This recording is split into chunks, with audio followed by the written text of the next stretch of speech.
Chapter 6. The devil throws himself in the way of Martin. Martin then, having gone on from thence after he had passed Milan, the devil met him in the way, having assumed the form of a man.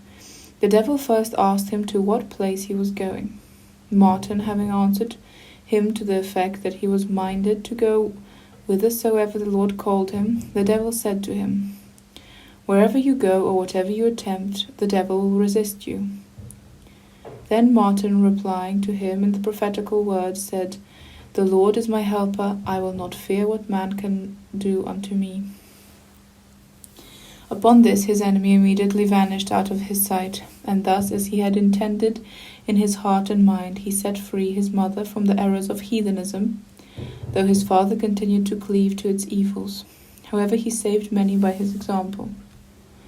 After this, when the Arian heresy had spread through the whole world, and was especially powerful in Illyria, and when he, almost single-handed, was fighting most strenuously against the treachery of the priests, and had been subjected to many punishments, for he was publicly scourged, and at last was compelled to leave the city, again betaking himself to Italy, and having found the church in the two divisions of Gaul in a distracted condition, through the departure also of the holy Hilarius, whom the violence of the heretics had driven into exile, he established a monastery for himself at Milan.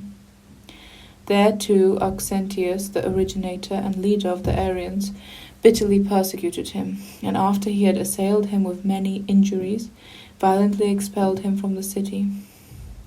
Thinking therefore that it was necessary to yield to circumstances, he withdrew to the island Gallinaria, with a certain presbyter as his companion, a man of distinguished excellences.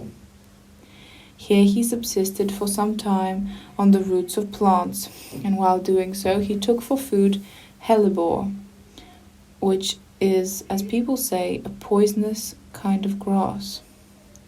But when he perceived the strength of the poison increasing within him, and death now nearly at hand, he warded off the imminent danger by means of prayer, and immediately all his pains were put to flight.